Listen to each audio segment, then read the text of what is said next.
तो आज हम लोग पहले lecture that is basic concepts of chemistry के लिए मिल रहे हैं। बेसिक कॉन्सेप्ट्स ऑफ केमिस्ट्री के अंदर हम लोग को क्या क्या पढ़ना है, पहले तो ये जानकारी हमें होनी चाहिए कि हमें क्या क्या पढ़ना है बेसिक कॉन्सेप्ट्स। आपको अब तक यानी जब आप छोटे से स्टूडेंट थे क्लास 6 में पहली बार जब केमिस्ट्री वर्ड सुने, वहां से लेकर और क्लास 10 तक जो कुछ भी आपने पढ़ा है लगभग सारी चीजें आपके बेसिक कॉन्सेप्ट के अंदर थोड़ा करके सब जगह रिवाइज करेंगे। इसी के अंदर बेसिक कॉन्सेप्ट है। आपने वहां पर अगर कोई नाम सुना है, जैसे आपने सुना होगा मोल कॉन्सेप्ट करके कोई कॉन्सेप्ट है, या आपने सुना होगा मैटर कुछ होता है, या आपने सुना होगा कि एलिमेंट क्या है, एटम्स क्या है, मॉलिक्यूल्स क्या है। तो जो जो चीजें आप लोग वहां पर सुने थे वर्ड के रूप में, उसको हम लोग यहाँ पे थोड़ा एलिबरेट करके और उसके बारे में पढ़ेंगे। और जो चीज बहुत बेसिक होगी तो उसको सिर्फ हम लोग समझते हुए और वहां से आगे निकल जाएंगे। तो सबसे पहले आप केमिस्ट्री का डेफिनेशन लिखिए कि केमिस्ट्री क्या है। Right, it is the branch of science, it is the branch of science which deals with the study of composition. It is a branch of science which deals with the study of composition, properties and interaction of matter. What is chemistry? Chemistry is the branch of science which deals with the study of composition, properties and interaction of matter. तो देखिए क्या कह रहा, तीन important word उसने कहे। एक वो कॉम्पोजिशन है, दुनिया में कोई भी चीज जो बनी है वो किसी ना किसी कॉम्पोजिशन से बनी है। अगर वो कोई कॉम्पोजिशन रखती है तो उसकी कुछ क्या होगी, प्रॉपर्टीज होगी। अब वो उसकी फिजिकल प्रॉपर्टी हो जाए कि वो उसकी केमिकल प्रॉपर्टी हो जाए, उसमें प्रॉपर्टीज होंगी। तो इस प्रकार से उसकी कुछ प्रॉपर्टीज है, इधर फिजिकल और केमिकल। और तीसरी बात जो उसने कही है that is interaction of matter. और याद करिएगा, जो भी इस दुनिया में बन रहा है, जो भी इस दुनिया में बन रहा है that is because of interaction. Interaction मतलब इधर एटम एटम के साथ इंटरेक्ट कर रहा है, या एटम मॉलिक्यूल के साथ इंटरेक्ट कर रहा है, या मॉलिक्यूल मॉलिक्यूल आपस में इंटरेक्ट कर रहे हैं। अल्टीमेटली इंटरेक्शन ऑफ मैटर से ही कोई भी नया प्रोडक्ट जो है वो बनता है। तो कुल मिलाकर इसी के साइंस को हम लोग यहां पर पढ़ते हैं। It is a branch of science that deals with the study of composition, property and interaction of matter. ये तीन बातें, और इसी के अंदर तो सारा कुछ खत्म हो गया। डन। तो केमिस्ट्री का डेफिनेशन समझ में आ गया। उसके नीचे लिखिए मैटर, क्योंकि जैसे ही आपने यहां पर एक वर्ड लिख लिया मैटर, और पूरा का पूरा मैटर जो है वो इसी मैटर का, पूरा का पूरा जो मैटर है केमिस्ट्री में वो इसी मैटर का है कि हम लोगों को मैटर के बारे में समझना है। What is matter? मैटर क्या है? Anything which has mass and occupies space is known as matter. बचपन से and perceived by the senses. तो ये तो एकदम छोटे से हम लोग इसी चीज को क्या कर रहे हैं, पढ़ते आ रहे हैं। लिखते जाइए, matter is anything that has mass and occupies space. Matter is anything that has mass and occupies space. Matter is anything that has mass and occupies space, and it is perceived by our sense organ. It is perceived by our sense organ. तो हमारे sense organ जिसको perceive कर सके उसको ही हम क्या कहते हैं, मैटर कहते हैं। अब मैटर के बारे में तो आप पढ़ते ही आ रहे बहुत टाइम से। आपको कभी मैंने मटेरियल और मैटर में अंतर बताया है? What is the difference between matter and material? Everything present on this earth is matter, but everything is not useful to us. Everything present on this earth is matter, जिसको जिसके पास मास है, जिसको जो वॉल्यूम ऑक्यूपाई करता है, जिसे हम देख सकते हैं, वो सब मैटर है। पर everything that is matter is not material. Material वो पार्ट ऑफ द मैटर है जिसे हम यूज करते हैं। Material is that part of the matter which is used by the human being, right? Material का definition लिखें, it is the part of matter that are useful to us. It is a part of matter that are useful to us. वो part of matter जो human being को helpful हो, जो हम use कर सकते हैं, उसी को हम क्या बोलते हैं, material बोलते हैं। That is only known as material. So it is a part of matter that are useful to us. Example, glass, paper, cement, etc. Glass, paper, cements, etc. तो उसको पैराग्राफ चेंज करके लिखिए. All material which has mass and occupies space it is called as matter. Any material which has mass and occupies space is known as matter. लेकिन इसका vice versa is not true. इसका vice versa is not true.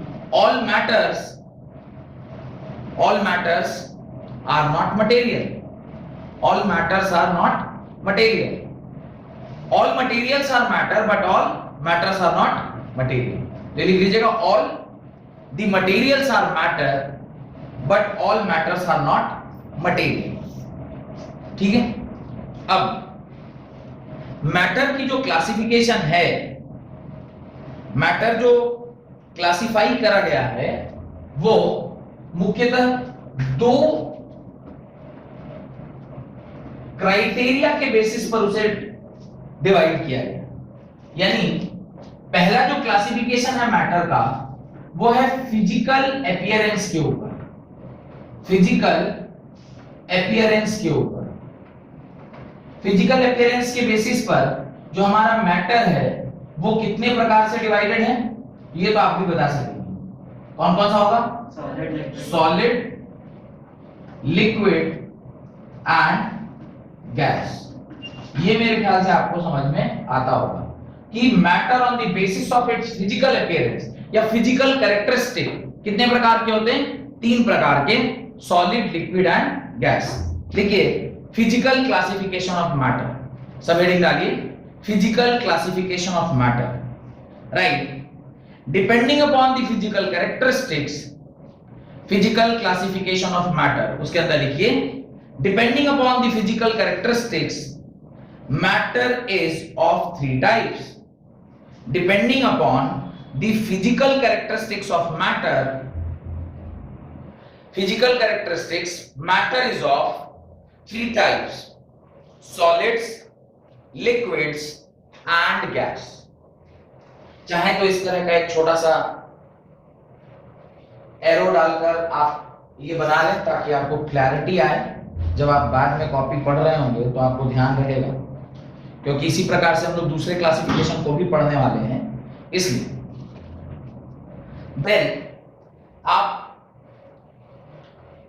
एक एक करके हम लोग तीनों ये सॉलिड, लिक्विड और जो गैस है उसको हम लोग डिटेल में पढ़ते हैं. What is the basic difference between solid, liquid and gas?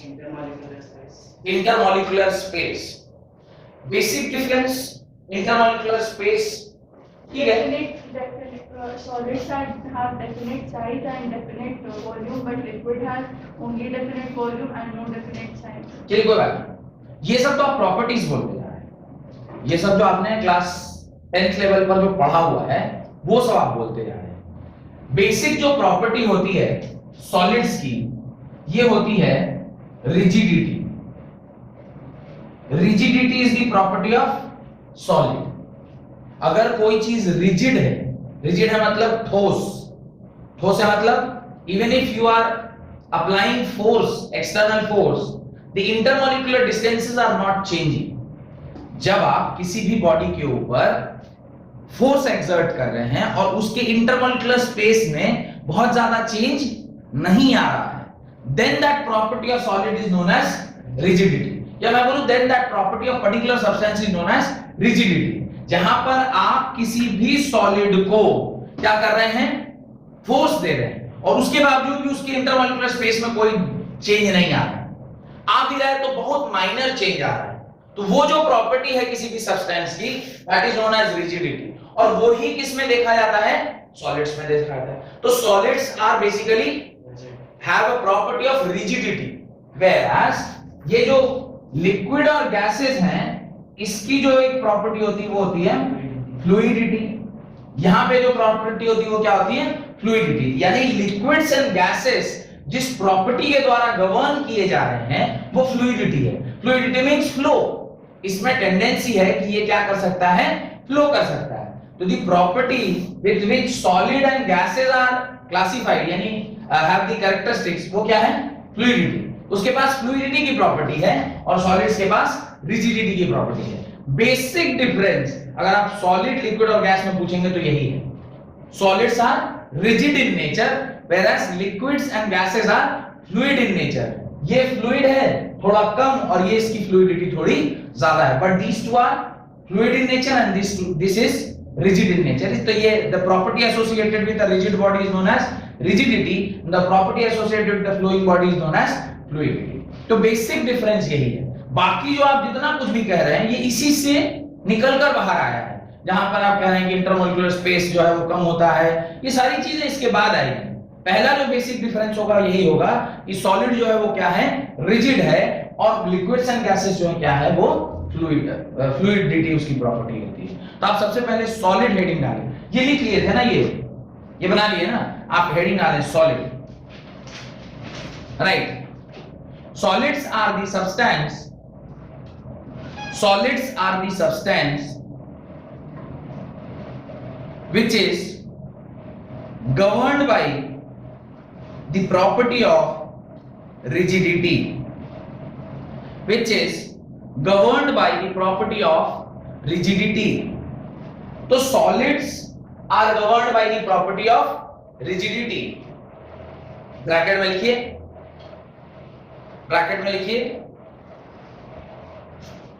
When external force is applied on a particular substance, when an external force is applied on a particular substance slash matter, if the intermolecular space, if particular substance या matter, if intermolecular space does not changes,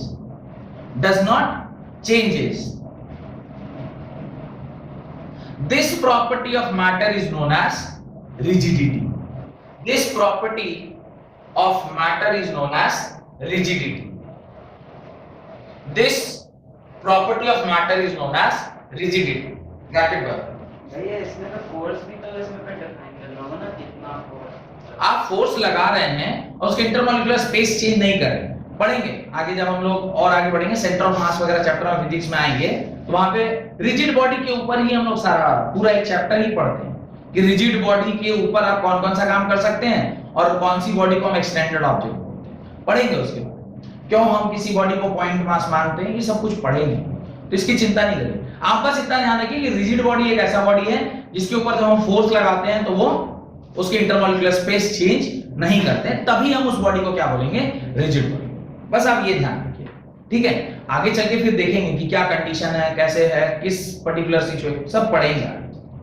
anyways, उसके नीचे आप लिखिए properties of solid. उसके नीचे आप लिखिए properties of solid.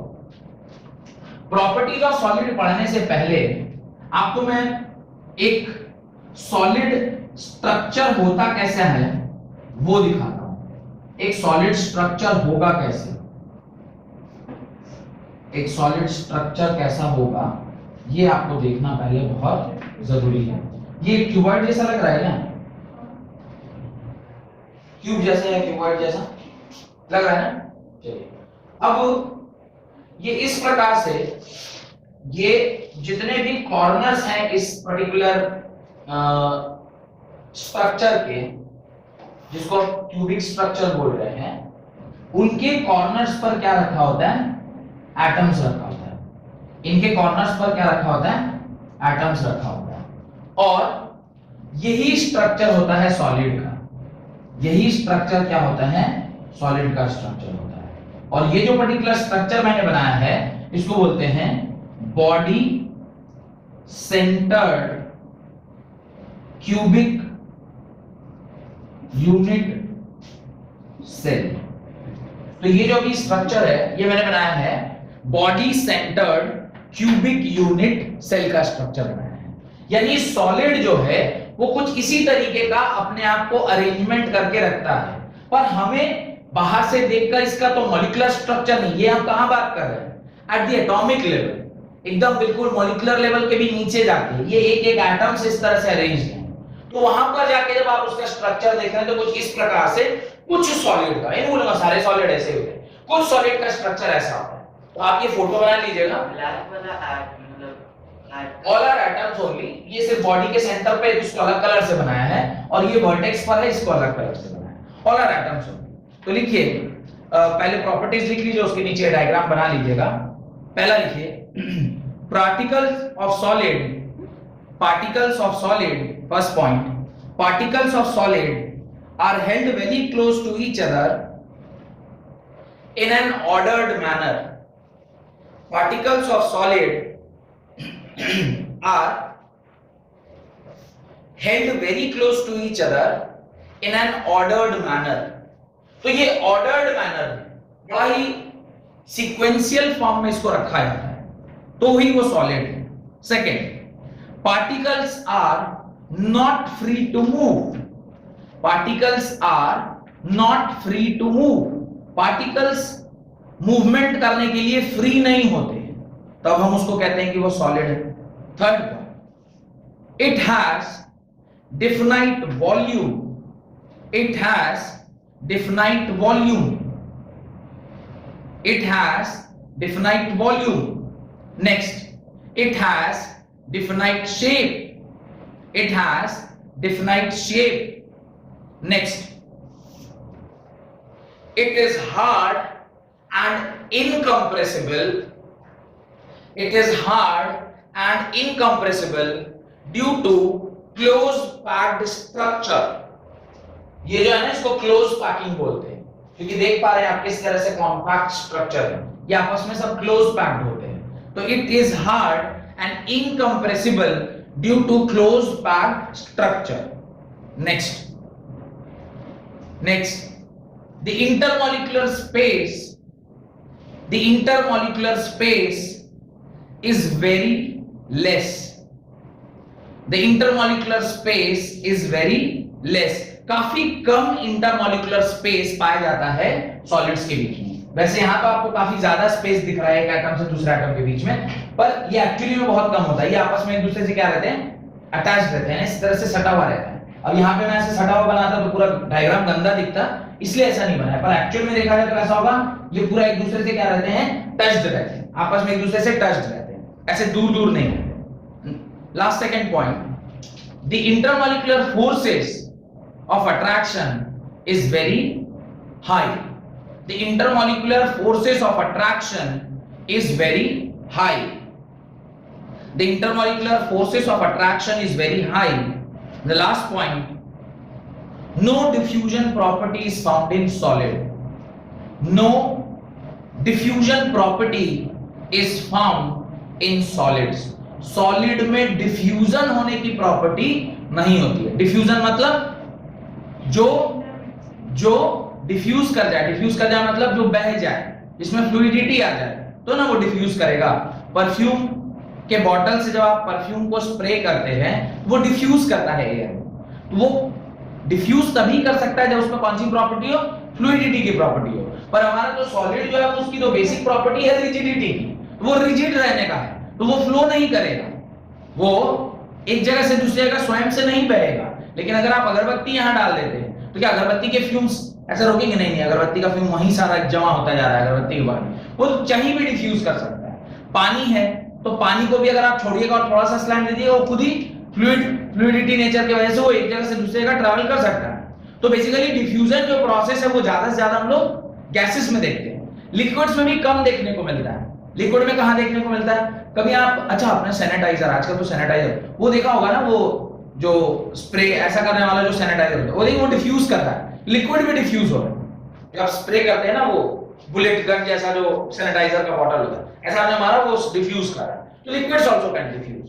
Next, ये फोटो आप उसके नीचे बना लें। सॉलिड्स की प्रॉपर्टी के बाद ये सॉलिड का डायग्राम आप अपनी कॉपी में बनाएं, और स्पेसिफिकली जो मैंने अभी बनाया है वो body centred cubic unit cell है, जिसके बारे में हम लोग पढ़ेंगे बहुत डिटेल में क्लास 12th में सॉलिड स्टेट नामक चैप्टर में, कि ये किस प्रकार से क्या है और भी कितने प्रकार के स्ट्रक्चर होते हैं। There are total 14 Bravais lattice structure, 14 structure होते हैं।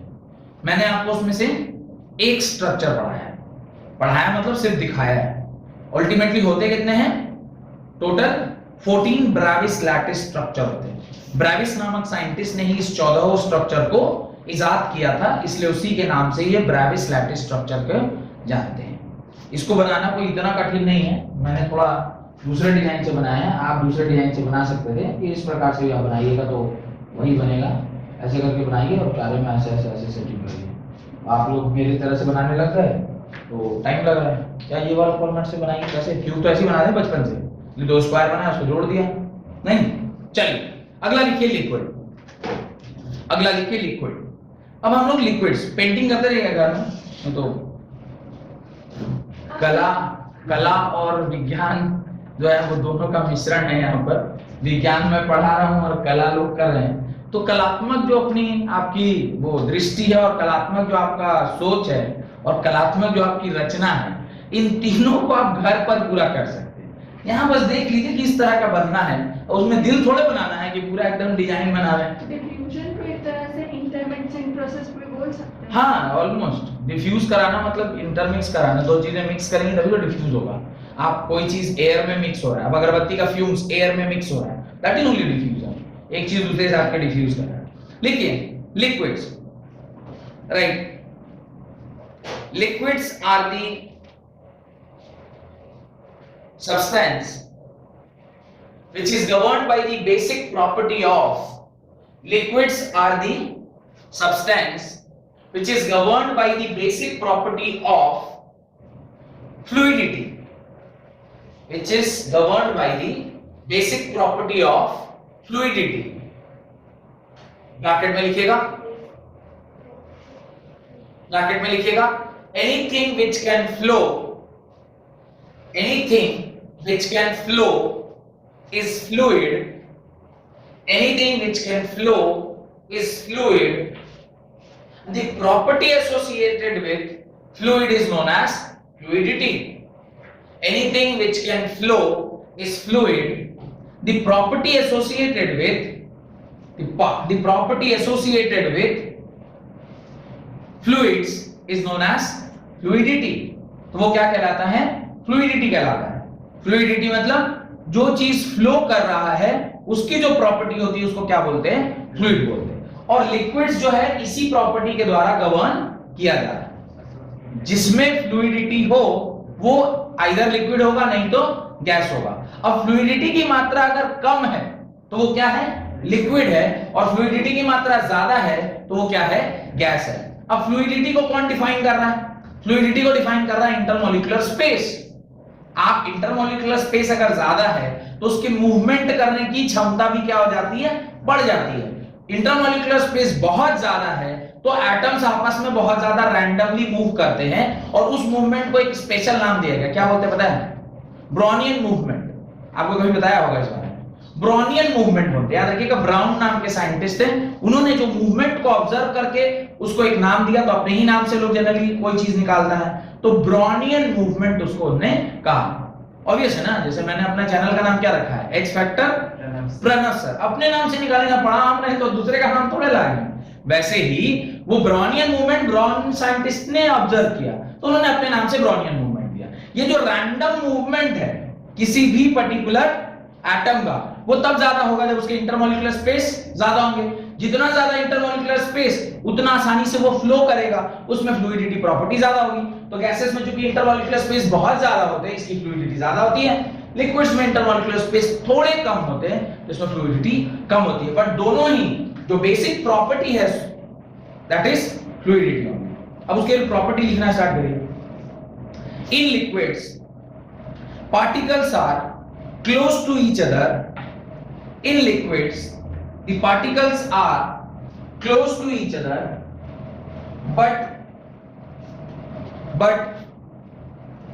not so ordered as in solid, but not so ordered as in solids. तो उतना ऑर्डर्ड स्ट्रक्चर नहीं है, मतलब जिस तरह का सॉलिड में था कि बाकायदा एक दूसरे के साथ क्या है? ऑर्डर्ड है। भाई ये आएगा, फिर ये आएगा, फिर इसके बाद ये आएगा, इसके बाद ये आएगा। हम लोग उसके स्ट्रक्चर को वेल डिफाइंड फॉर्म में पढ़ सकते हैं, पर लिक्विड्स के साथ ऐसा नहीं होता। लिक्विड्स के जो मॉलिक्यूल्स हैं या जो एटम्स हैं वो एक दूसरे से थोड़ी थोड़ी दूरी पर रहते हैं। वो इस प्रकार से एक दूसरे से थोड़ी दूरी पर रहते हैं, बहुत ज्यादा दूर भी नहीं कि बहुत ज्यादा पास भी नहीं। वो एक पिक्चर का गाना आया था, कितने दूर कितने पास, आप लोग तो नहीं सुने होंगे। Have you heard this song, कितने दूर कितने पास? अच्छा, और थोड़ा अच्छे से वो लगाना बोलना। ये गाना सुना है? जाने मन चुपके चुपके, नहीं, सारी दुनिया से चुपके, दिल ने ऐसी बात कही, दिल मेरा खो गया। नहीं, ये पिक्चर का गाना नहीं सुना?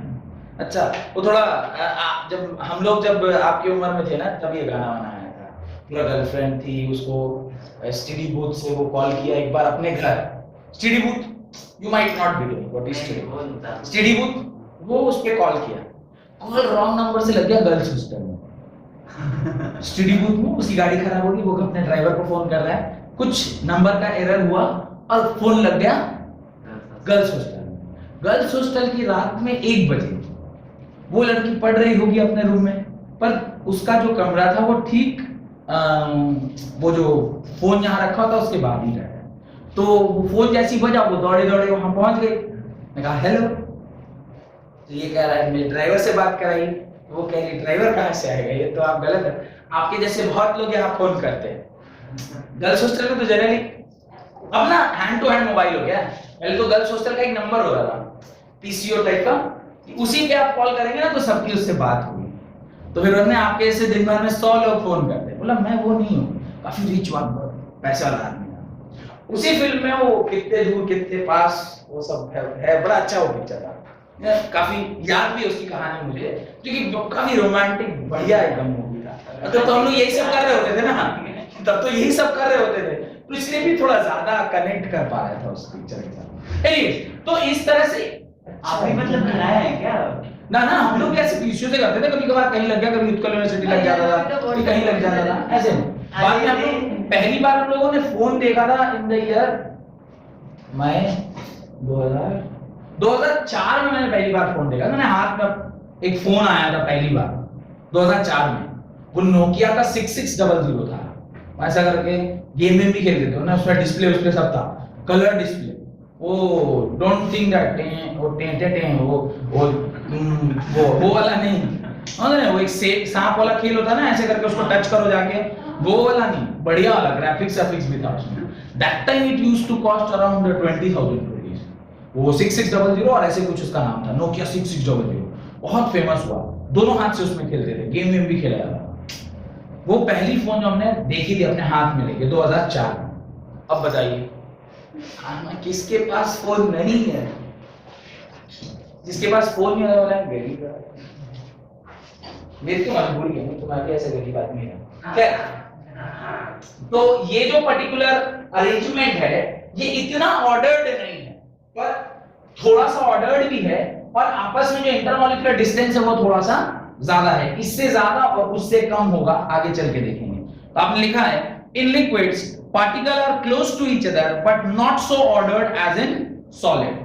अब देखिए अगला point, particles can move around in a free space. Particles can move around in a free space. आप पार्टिकल्स को एक जगह से दूसरे जगह आसानी से मूव करा सकते हैं।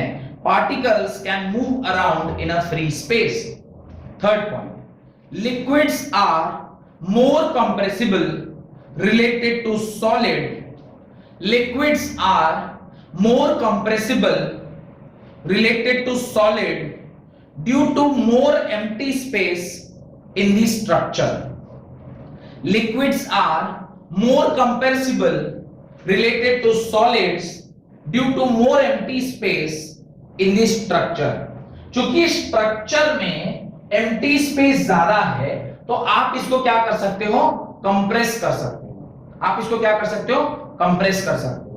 अगर ये इंटरमॉलिक्यूलर स्पेस और ज्यादा होता है या फ्री स्पेस और ज्यादा होता है तो और ज्यादा कंप्रेसिबिलिटी, यानी गैसेस को हम ज्यादा कंप्रेस कर सकते हैं विद रिस्पेक्ट टू लिक्विड, क्योंकि गैसेस में जो फ्री स्पेस है वो बहुत ज्यादा होता है। क्योंकि गैसेस में फ्री स्पेस बहुत ज्यादा है तो उसकी कंप्रेसिबिलिटी भी क्या होती है, ज्यादा होती है। तो ये सब वर्ड याद रखिएगा, कंप्रेसिबिलिटी, रिजिडिटी, फ्लूइडिटी, डिफ्यूजन, ये सब इंपॉर्टेंट वर्ड्स हैं जो आपके प्रॉपर्टीज के जब भी आप लिख रहे होंगे तो उसमें ये वर्ड्स आने चाहिए। खाली वो लिखना नहीं था definite volume, it definite shape, बचपन में आप ये सब लिखते थे। एनसीईआरटी में पढ़े थे। हाँ, तो अब अभी आज ये मैंने क्लास 11th के एनसीईआरटी में, हाँ एनसीईआरटी में तो जरूर ही लिखा गया होगा, पर कोशिश करना है कि उससे थोड़ा ऊपर उठ के और अच्छी अच्छी बातें भी लिखनी है। ठीक है, बेसिक चीजें तो सही ही रहती है, पर थोड़े अच्छी बातें लिखेंगे तो टीचर भी इंप्रेस होगा आपके आंसर से, राइट। लिक्विड्स आर, ये लिख लिया, it has a definite volume, ऐसा नहीं है उसने भी लिखा, इसने भी लिखा है it has definite volume. Next, it do not have definite shape. Next, it do not have definite shape, but it takes the shape of the container in which it is kept. But it takes the shape of the container in which it is kept. जिस container में आप उसे डाल रहे हैं उस container का shape वो ले लेता है। तो उसका वॉल्यूम तो फिक्स होता है पर शेप फिक्स नहीं होता। आप पानी को अगर ग्लास में डालेंगे तो ग्लास के शेप का हो जाएगा, आप उसको लोटा में डालेंगे तो लोटे के शेप का हो जाएगा। लेकिन अगर हम लोग कंप्रेसिबिलिटी बोल रहे हैं तो उसमें वॉल्यूम फिक्स कैसे, कंप्रेस कर पा रहे तो वॉल्यूम कंप्रेस आप कब कर रहे हैं, प्रेशर, कुछ तो फोर्स लगा के कंप्रेस कर रहे होंगे ना। लेकिन अगर ऐसे उसको छोड़ दीजिएगा, एक पर्टिकुलर टाइम, एक पर्टिकुलर टेम्परेचर, एक पर्टिकुलर प्रेशर, जो कि हम लोग स्टैंडर्ड रूम टेम्परेचर पर चेक करते हैं, उस टाइम तो वो एक पर्टिकुलर वॉल्यूम पोजेस करेगा। आप उसको चेंज कर सकते हैं, आप उसको चेंज कर सकते हैं। आप उसको अगर प्रेशर, हाई प्रेशर डालेंगे वो कंप्रेस हो जाएगा, टेम्परेचर घटा देंगे वो कंप्रेस हो जाएगा। टेम्परेचर घटाने से मॉलिक्यूल्स पास पास आते हैं, टेम्परेचर को बढ़ाने से मॉलिक्यूल्स दूर दूर जाते हैं। ये सब चीजें हैं, पर आप टेम्परेचर और प्रेशर को तो फिक्स करना पड़ेगा। When we are talking about compressibility, it is related to temperature and pressure. At fixed temperature and pressure, the volume will remain constant. If you vary the temperature and pressure, तब तो सारी चीजें ही बदल जाएंगी। मतलब आप ये कह रहे हैं कि सर आप बताइए मैं कैसा हूं पढ़ने में, तो मैंने कहा पहले तुम एग्जाम दे लो। तो आपके फर्स्ट एग्जाम में 98% मार्क्स आ गए, सपोज एक एग्जाम के आपके 98% मार्क्स आ गए। तो अब आप कह रहे हैं कि फिर और 2 महीना पार हो गया, अब आप कह रहे हैं बताइए मैं कैसा लड़का हूं, मैं कैसा स्टूडेंट हूं। तो on the basis of my previous experience, क्योंकि आप मेरे पहले टेस्ट में 98% मार्क्स लाए थे, मैं बोलूंगा तब तो आप 98% लाए थे, उस हिसाब से ना आप अच्छे लड़के, अच्छे स्टूडेंट है। लेकिन अभी आपकी क्या सिचुएशन है कैसे पता चलेगा, फिर से टेस्ट लेना पड़ेगा कि 2 महीना ऑलरेडी निकल चुका है। तो ये जो सिचुएशन है आप वही कह रहे हैं कि आप चीजों को वेरी करा रहे हैं। भाई वो वेरिएबिलिटी अगर होगी तो फिर से चेक करना पड़ेगा, अगर चीजें वेरी नहीं कर रही फिर तो फिक्स है। तो वेरिएबिलिटी अगर है तो फिर से चेक करना पड़ेगा। तो वो वेरिएबिलिटी जब हम लिक्विड और गैसेस के टर्म में बात करते हैं तो क्या आता है, टेम्परेचर एंड प्रेशर। तो स्टैंडर्ड प्रेशर एंड टेम्परेचर के ऊपर हम लोग ये क्या करते हैं, चेक करते हैं। आगे लिखिए, it has slow rate of diffusion, it has slow rate of diffusion. Rate of diffusion कैसा है, काफी स्लो है, होना भी चाहिए। गैसेस का डिफ्यूजन बहुत फास्ट होता है, लिक्विड्स का स्लो होता है, इसमें तो डिफ्यूजन प्रोसेस होता ही। 2 पॉइंट और लिखना है, the intermolecular space is larger than solids but less than gases.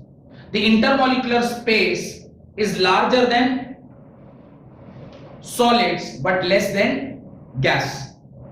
Gas से कम होता है इंटरमॉलिक्यूलर स्पेस और सॉलिड से ज्यादा होता है।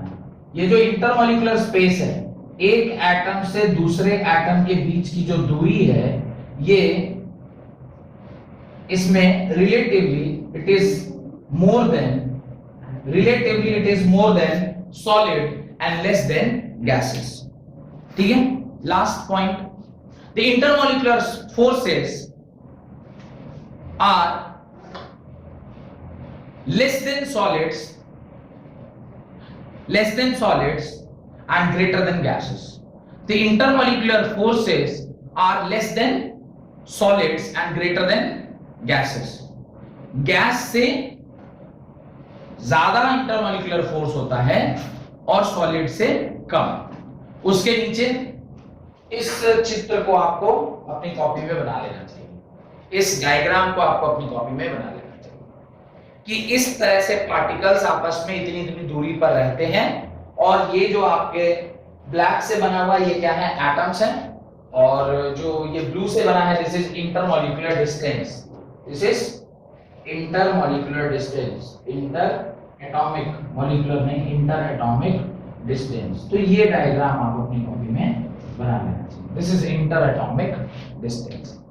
तीसरा हेडिंग डालें गैस, तीसरा हेडिंग डालें गैसेस आर दी सब्सटेंस, तीसरा हेडिंग डालें gas, gases are the substance which are mainly governed by, gases are the substance which are mainly governed by the property of fluidity, mainly governed by the property of fluidity। Fluidity का क्या definition होता है already मैंने पहले लिखा रखा है, इसलिए दोबारा नहीं लिखा रहा हूं। फ्लूइडिटी का मतलब होता है anything which can flow is fluid and the property associated with fluid is known as fluidity. Done. तो ये और दोबारा नहीं लिखा रहा, आप उसके नीचे प्रॉपर्टीज ऑफ गैसेस लिखें, जिसके अंदर पहली प्रॉपर्टी है particles are far apart as compare to solids and particles are far apart as compared to solids, as compared to solids and liquids, as compared to solids and liquids, as compared to solids and liquids। तो particles काफी ज्यादा दूरी पर होते हैं जब आप उसको पार्टिकल्स ऑफ सॉलिड और लिक्विड से उसको क्या करते हैं, कंपेयर करते हैं। ऑब्वियसली जो डायग्राम मैंने भी बोर्ड पर बनाया है इसको अगर आप देखेंगे तो यहां पर जो इंटर एटॉमिक डिस्टेंस है वो ऑब्वियसली क्या है, बहुत बढ़ गया है विद रिस्पेक्ट टू जो डायग्राम आपने लास्ट पेज पर बनाया, मतलब ऊपर जो बनाया था। और ये जो ब्लू लाइन से मैंने डिनोट किया ये क्या है, इंटर एटॉमिक डिस्टेंस है, this is inter atomic distance. तो ये इंटर एटॉमिक डिस्टेंस है। इस तरह से आप देख पा रहे हैं कि जो एटम्स है वो काफी एक दूसरे से क्या है, दूर दूर है, और एटम जब एक दूसरे से दूर दूर होते हैं तो उसकी कंप्रेसिबिलिटी क्या हो जाती है, बढ़ जाती है। ऑब्वियसली कंप्रेसिबिलिटी और ज्यादा बढ़ जाएगी क्योंकि जब स्पेस ज्यादा होगा तो कंप्रेसिबिलिटी बढ़ेगी, ठीक है। इंटरमॉलिक्यूलर फोर्सेस कम हो जाएंगे, इंटरमॉलिक्यूलर स्पेस बढ़ जाएगा, तो ये सारी चीजें उसके अंदर आ जाएंगी। इसके पास ना तो फिक्स शेप होता है ना फिक्स वॉल्यूम, तमाम सारी बातें हम लिखते हैं। Particles are far apart as compared to both solids and liquid, first point। second point लिखें, the movement of particle is very fast, the movement of particle is very fast। तो movement of particle जो है वो काफी तेजी से हो सकता है। रीजन, क्योंकि उसका फ्लूइडिटी खाली है तो वो फ्लो करेगा, आसानी से फ्लो करेगा, और जो मूवमेंट इसमें पाया जाता है उसको क्या बोलते हैं, ब्राउनियन मूवमेंट। तो ब्रैकेट में लिख लीजिएगा, the movement associated with gases is known as Brownian movement, B-R-O-W-N, Brownian, N-I-A-N, Brownian movement। The movement associated with gases is known as Brownian movement, B-R-O-W-N, Brown में N-I-A-N लिख दीजिए, Brownian movement, Brownian, N, Brown, I-A-N, Brownian movement।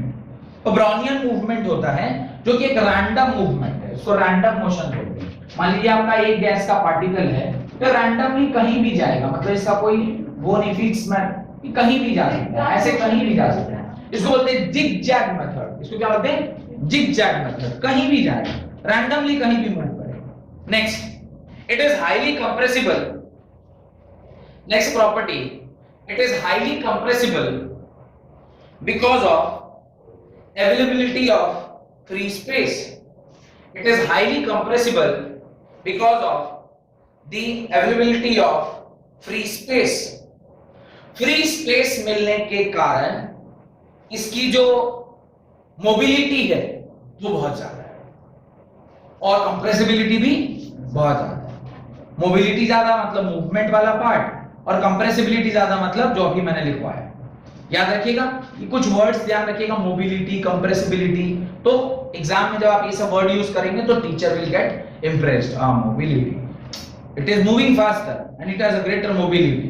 Obviously mobility word वाला ज्यादा अच्छा लग रहा है। It do not have definite shape, it do not have definite shape, it do not have definite shape, it do not have definite volume, it do not have definite volume, comma, it completely occupies the space available to it, it completely occupies the space available to it, it completely occupies the space available to it। तो जो space उसको available होता है वो पूरा पूरा उसको क्या कर लेता है, ऑक्यूपाई कर लेता है। Next, it has very fast rate of diffusion, it has very fast rate of diffusion। तो जो rate of diffusion है वो यहां पे क्या है, बहुत ज्यादा फास्ट है। Next, intermolecular forces are very weak। चूंकि डिस्टेंस बढ़ता जा रहा है तो इंटरमोलिकुलर फोर्सेस या इंटर एटॉमिक फोर्सेस क्या होते जा रहे हैं, डिक्रीज करते जा रहे हैं। तो इंटर एटॉमिक फोर्सेस या intermolecular forces are very weak. Last point, interatomic space is very large, interatomic space is very large. तो इंटर एटॉमिक स्पेस जो है वो काफी ज्यादा है और इंटर एटॉमिक फोर्सेस हैं वो काफी कम है। तो सॉलिड्स में इंटर एटॉमिक फोर्सेस बहुत ज्यादा होते हैं, फिर लिक्विड्स में उससे थोड़े कम और फिर सॉलिड्स में सबसे कम। तो interatomic forces solid liquid gas में क्या करते हैं, डिक्रीज करते जाते हैं। वेयरएज इंटर एटॉमिक स्पेस की बात करें तो सॉलिड्स बिल्कुल पास पास रहते हैं, लिक्विड्स थोड़े दूर दूर और गैसेस बहुत दूर दूर। तो इंटर एटॉमिक स्पेस वहां पे क्या होता है, बढ़ता जाता है। एक चीज यहां से तो आप कंक्लूड कर ही सकते हैं कि interatomic space and interatomic forces are inversely proportional. Interatomic space और इंटर एटॉमिक फोर्सेस जो है वो आपस में कैसे हैं, इनवर्सली प्रोपोर्शनल है। अगर किसी का इंटर एटॉमिक स्पेस ज्यादा है, इंटर एटॉमिक स्पेस अगर ज्यादा है तो ऑब्वियस है कि उसका इंटर एटॉमिक या इंटरमोलिकुलर जो भी लिखिए, इंटर एटॉमिक फोर्सेस उसका क्या होगा, कम होगा। ये अगर कम है तो ऑब्वियसली ये क्या होगा, ज्यादा होगा, और ये अगर कम है तो ये ऑब्वियसली क्या होगा, ज्यादा होगा। ये हमने सॉलिड लिक्विड और गैसेस के टर्म्स में देख रखा है ना। उसके नीचे ये डायग्राम बनाएं ताकि गैसेस को भी आप डिफाइन कर सकें इस प्रकार से। और एक बार ये गैस कंप्लीट हो गया तो फिर हम लोग second part of the classification of matter में जाएंगे। Second part of the classification of matter में क्या है, chemical classification of matter. Second part is chemical classification of matter. तो अभी आपने फिजिकल अपीयरेंस के बेसिस पर लिखा, इसको फिजिकल क्लासिफिकेशन ऑफ मैटर बोलते हैं। अब जो हम लोग लिख रहे हैं that is chemical classification of matter. तो अब केमिकल क्लासिफिकेशन लिखते हैं। सबने लिख लिया तो मिटा दो इसे, बना लिया ना सबने, चलिए। तो ये अब हम लोग ये सब मिटा रहा हूं है ना। अब हम लोग सेकेंड पार्ट ऑफ आज के क्लास के डिस्कशन में आ गए, जो कहता है केमिकल क्लासिफिकेशन ऑफ मैटर। तो सेकेंड जो क्लासिफिकेशन था वो क्या था, chemical classification of matter. Classification of matter. आप लोग जहां कहीं भी अभी हैं उसके बाद आप अगले पेज में चले जाइए।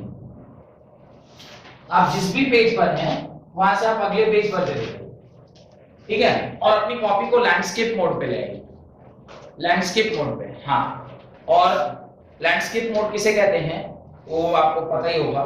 ऐसे इस प्रकार से लिखना, ठीक है, ताकि आप हटा सकें जो बातें मैं अभी लिखवाऊंगा। देखिए, जो आपका क्लासिफिकेशन है मैटर का, उल्टा लिख देना और एक बार, और हाँ ऐसे। आपका जो क्लासिफिकेशन है ऐसे लिखेगा, ये आपका मैटर है, ठीक है। इस मैटर के बेसिकली दो ब्रॉड क्लासिफिकेशन होते हैं। शायद मैंने आपको ये 9th में कराया होगा, मुझे जैसा याद है। Matter is classified into two parts. Very good. Pure substance and second part was impure substance। दो ही पार्ट में ये डिवाइडेड है, एक प्योर सब्सटेंस होता है, एक इम्प्योर सब्सटेंस होता है। Pure substance is further divided into two parts, element and compound, element and compound. अब ये जो एलिमेंट है वो फर्दर चार पार्ट में डिवाइडेड है। एक को बोलते हैं मेटल, एक को बोलते हैं नॉन मेटल, एक को बोलते हैं मेटलॉइड, एक को बोलते हैं इनर्ट गैस या गैसेस, इनर्ट गैसेस। तो कुल मिला के जो आपका प्योर सब्सटेंस का एलिमेंटल पार्ट है वो कितने पार्ट में डिवाइडेड था?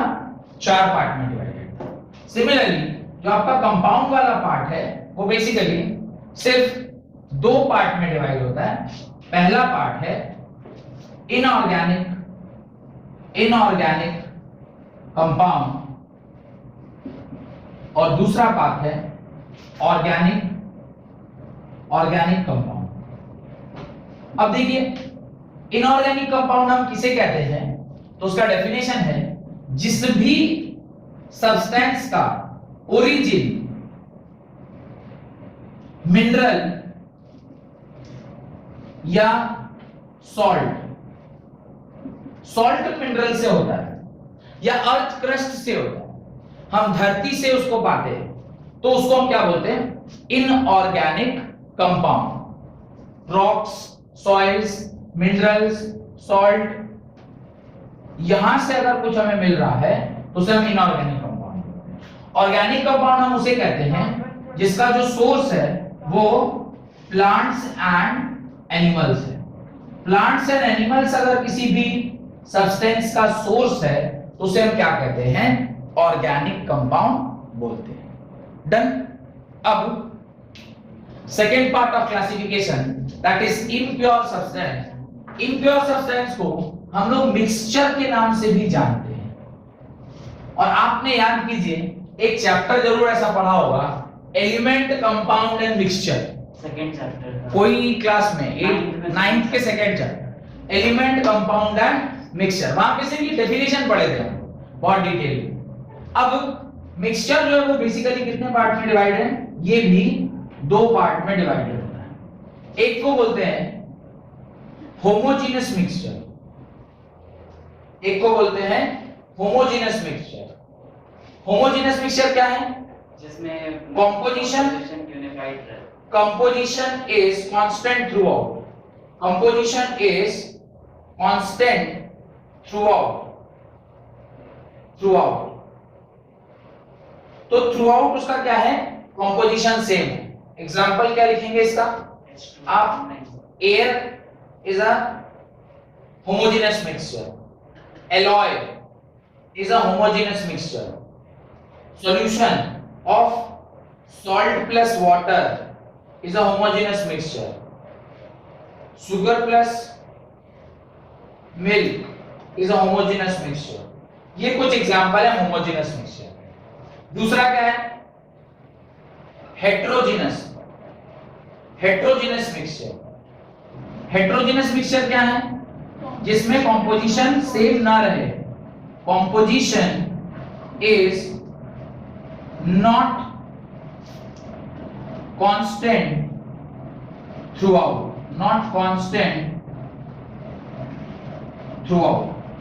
Composition सेम नहीं है। एग्जाम्पल आप दीजिए। नॉन होमोजेनस यानी हेटेरोजेनस मिक्सचर का एग्जाम्पल क्या होता है? वो पार्टिकल्स आयरन फिलिंग्स इन सैंड। आयरन फिलिंग्स इन सैंड। और एग्जाम्पल जो हम लोग खाते हैं मिक्सचर, चनाचूर वगैरह, उसमें बादाम का मिलना, that is also mixture, no? Heterogeneous mixture. हर फॉर्म में कहां हरी बादाम ढूंढना पड़ता है, हाँ, तो ढूंढना पड़ता है। That is actually heterogeneous mixture. तो कुछ इस प्रकार से आपका जो क्लासिफिकेशन है वो किया गया है। Matter is broadly divided into two parts, one is pure substance and one is impure substance. Impure substance को हम मिक्सचर बोलते हैं। Pure substance is further of two types, element and compound. Element जो है वो कौन कौन से हैं? Metals, non metals, metalloid and inert gas. पूरा का पूरा पीरियोडिक टेबल आपका यहाँ आ गया। मेटल में आपका आ गया S block and D block. Non metals में आ गया P block. Metalloids P block का कुछ पार्ट और इनर्ट गैसेस P ब्लॉक का last group that is 18 kilo. तो ये पूरा का पूरा वहां आ गया। ऑर्गेनिक और इनऑर्गेनिक, ऑर्गेनिक के अंदर आपका सारा, इनऑर्गेनिक के अंदर तो पूरा आपका इनऑर्गेनिक केमिस्ट्री ही इस साल आपको पढ़ना है, और ऑर्गेनिक के अंदर सारा कुछ है। तो अभी देखिए वो जो मेटलर्जी वाला चैप्टर है, क्लास 12 में एक चैप्टर पढ़ेंगे हम लोग मेटलर्जी। आपने 10th में थोड़ा बहुत मेटलर्जी पढ़ा था, एक्सट्रैक्शन ऑफ मेटल्स का। मेटल्स का है, रॉक से निकल रहा है ना, ओर, मिनरल्स, ये सब जमीन के अंदर का है, तो वो किसका पार्ट होगा? इनऑर्गेनिक केमिस्ट्री का। वेयरएज जो भी चीजें हम लोग नेचर से पा रहे हैं from the source of plants and animal, चाहे वो पेट्रोलियम हो कि अल्कोहल हो कि ग्लूकोज हो कि कुछ भी, वो सारा चीज कहां पढ़ते हैं? ऑर्गेनिक कंपाउंड या ऑर्गेनिक केमिस्ट्री के अंदर पढ़ते हैं। मिक्सचर्स दो प्रकार के, एक तो होमोजेनस मिक्सचर, दूसरा नॉन होमोजेनस मिक्सचर। ठीक है, यहां तक मेरे ख्याल से आपको कोई दिक्कत नहीं होना चाहिए। लिखिए पूरा अच्छे से। कंप्लीट हो गया? नहीं हुआ? चलिए लिखिए, आराम से लिखिए, कोई बात नहीं। राइट, कोई डाउट हो तो पूछिएगा। पहली क्लास है इसलिए बहुत ज्यादा टेंशन नहीं दे रहा। सब मैंने क्या एकदम इजी चीज सब आपको पढ़ाया जा रहा है, क्योंकि पहली क्लास में अगर मान लीजिए सारा चीज दिखा के डरा देंगे तो फिर आपका तो तबीयत खराब हो जाएगा, है ना? हाँ बोलिए, कुछ कह रहे हैं? तो हमने लैब वाला कहाँ बताया? हमने थोड़े बताया कि जो लैब में फॉर्म हो वो ऑर्गेनिक, और जो ऐसा तो नहीं बताया। हम तो सोर्स के बेसिस पे भी बताया है। वो तो क्या, वो यूरिया, वो सब लोगों ने क्या कहा कि जो चीज सिर्फ नेचुरल सोर्सेज से मिलता है वही ऑर्गेनिक है। तो कुछ साइंटिस्टों ने क्या किया कि उसको लैबोरेटरी में बनाया, बोले तो लैब में बना लिया हमने, आर्टिफिशियली बना लिया, हो गया। अभी जैसे ग्लूकोज हम लोग क्या बोलते हैं? सिर्फ और सिर्फ कहाँ मिल सकता है? हम लोग खाना खाते हैं, वो खाना कार्बोहाइड्रेट हो कुछ भी हो, वो डिकम्पोज होता है और उसमें फिर ग्लूकोज में कन्वर्ट होता है। ये अभी नेचर में भी वो प्रेजेंट है। लेकिन क्या हम लैबोरेटरी में ग्लूकोज नहीं बना रहे? बिल्कुल बना रहे। ग्लूकोन डी और वो केमिकल फॉर्मूला पता है, बस उसको उस तरह से डाला और बन जा रहा है। There are so many reaction जिसमें आप ग्लूकोज बनाना सीख रहे हैं। ऑब्वियस, अब पहले सिर्फ ऐसा था कि नेचुरली जो मिल रहा है वो, अब ऐसा नहीं, अब तो लैबोरेटरी में हर चीज बन रही। खैर चलिए, तो यहां तक पढ़ लेने के बाद नाउ आपको पढ़ना है लॉ ऑफ केमिकल कॉम्बिनेशन। आप वापस से अगर उधर पेज बचा हुआ है जो आपने लिखा था, उसके अलावा अगर पेज बचा हुआ है, जैसे इस तरफ पेज बचा है ना आपका ओरिजिनल पेज में, जैसे आप जहां लिख रहे थे गैसेस जहां पे खत्म हुआ था, तो उसके बाद तो कुछ पेज बचा होगा। अगर बचा है तो वहीं पे लिखिए, और नहीं बचा है तो नए पेज में जाइए। ठीक है, right. Law of chemical combination, law of chemical combination. Law of chemical combination क्या है? पूरी की पूरी जो हमारी केमिस्ट्री है वो जिन पर्टिकुलर लॉज के ऊपर बेस्ड है, या जो लॉज उनके ऊपर उनको गवर्न कर रहे हैं, उसको हम बोलते हैं लॉ ऑफ केमिकल कॉम्बिनेशन। ठीक है, लास्ट क्लास में जो मैंने फिजिक्स पढ़ाया था, तो फिजिक्स में हमने फंडामेंटल लॉज पढ़े, उसके अंदर हमने 4 बेसिक लॉ पढ़ा था। कौन कौन सा? Law of conservation of energy, law of conservation of mass, law of conservation of momentum and law of conservation of charge, यही पढ़े थे। अभी केमिस्ट्री में भी ऐसे फंडामेंटल कुछ क्या है? लॉज है, जिस लॉज के बेसिस पे वो केमिस्ट्री गवर्न हो रही है। देन उसको हम लोग एक एक करके पढ़ना है। तो आज सिर्फ हम लोग क्या करेंगे, उन लॉज का नाम लिखेंगे, अगली क्लास में उन लॉज को पढ़ेंगे। राइट, एलिमेंट्स, हमने हेडिंग डाल दिया ना, law of chemical combination. Right, elements have to form compound, elements have to form compound in accordance to the following 5 basic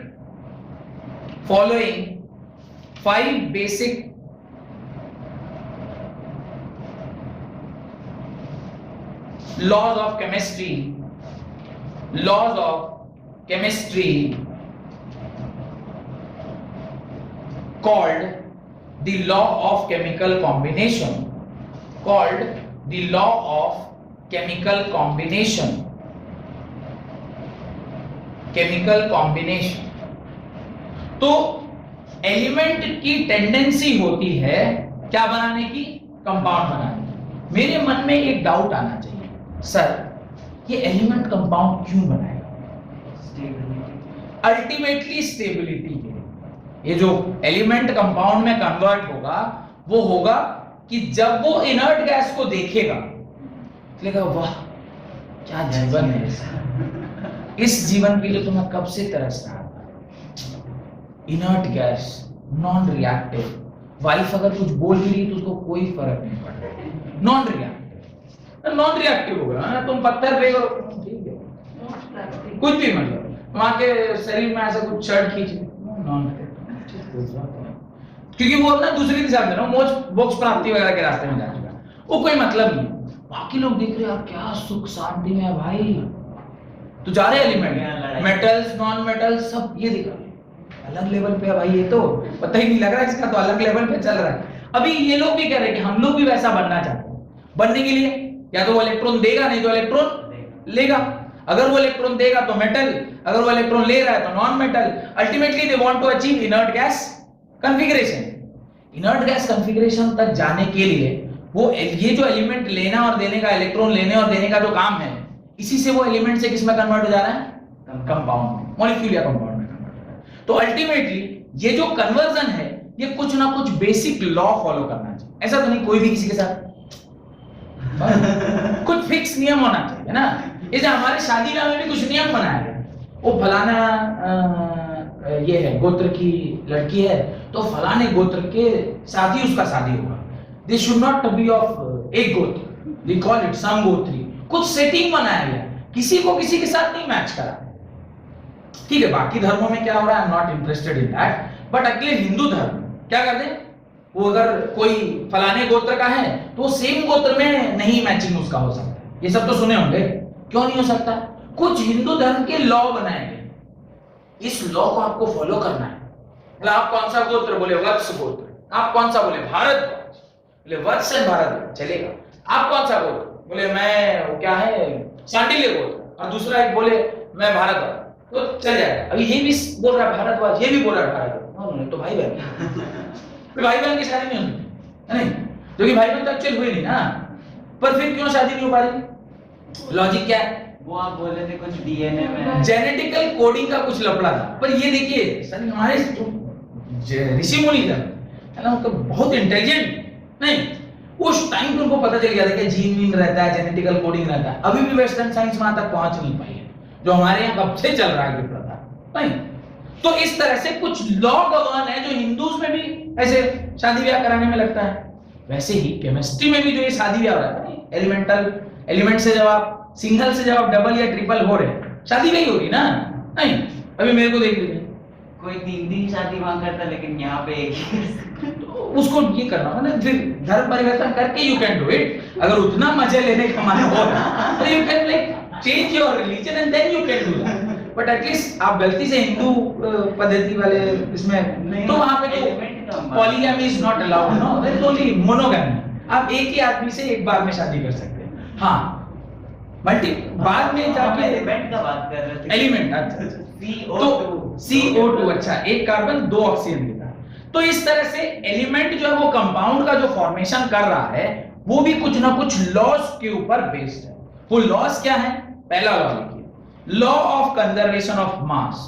कल भी मैंने पढ़ाया था आपको लॉ ऑफ कंजर्वेशन ऑफ मास। पहला लॉ क्या है? लॉ ऑफ कंजर्वेशन ऑफ मास, जो कि ऑलरेडी आप जानते हैं, मास रिमेन्स कंजर्व्ड। रिएक्टेंट में जितना मास होना चाहिए उतना ही मास प्रोडक्ट में होना चाहिए। अगर इसमें मास में कोई वेरिएशन आ रहा है तो फिर दिक्कत है। Second, law of definite proportion. Law of definite proportion, what do you mean by law of definite proportion? मतलब एक कार्बन जैसे दो कॉम्पोजिशन फिक्स है। कॉम्पोजिशन क्या है? फिक्स है। कॉम्पोजिशन फिक्स होने का मतलब पानी H2O, अब वो आप कहीं से भी उठाएं, अगर आप पानी उठा रहे हैं तो उसका केमिकल फॉर्मूला हमेशा वाटर H2O ही होगा। ऐसा नहीं कि आप ऑस्ट्रेलिया में जाके पानी पी रहे हैं वहां H3O मिल गया, you will not gate H3O। आप वहां भी H2O ही पाएंगे। आप अमेरिका गए, बोले मेरे को पानी पिलाओ, वो कह रहा है H4O पी लीजिए, मेरे पास H2O नहीं, दैट इज नॉट पॉसिबल। आप जब भी पी रहे हैं, आप क्या पी रहे हैं? H2O पी रहे हैं, दैट इज कंपोजिशन डिफाइंड है। फलाने अमाउंट ऑफ हाइड्रोजन को फलाने अमाउंट के ऑक्सीजन के साथ जब मिलाएंगे तभी पानी बनेगा, और एल्स कुछ और बनेगा, पानी नहीं बनेगा। Next, law of multiple proportion, ये थोड़ा इंपॉर्टेंट है, इसके ऊपर बहुत सारे न्यूमेरिकल भी अपने को करने पड़ते हैं लॉ ऑफ मल्टीपल प्रोपोर्शन की, तो पढ़ेंगे जब समझ में आएगा, ये ऐसे मुंह से बताया नहीं जा सकता, तो इसको पढ़ना पड़ेगा कि लॉ ऑफ मल्टीपल प्रोपोर्शन क्या होता है, फिर ही हम इसको समझ पाएंगे। फिर देखिए Gay-Lussac's law of gaseous volume, G-A-Y, जो आप सोच रहे हैं वो वाला नहीं, साइंटिस्ट का नाम था G-A-Y, gay apostrophe S, Gay-Lussac, G-A-Y apostrophe S, Gay-Lussac law of gaseous volume. तो वो जो गे आप सोच रहे हैं वो नहीं, साइंटिस्ट है। हम सुने थे सर। हाँ कोई बात नहीं, होता है, वो ऐसे ऐसे वर्ड सुन के भी लगता है कि अनसुना है।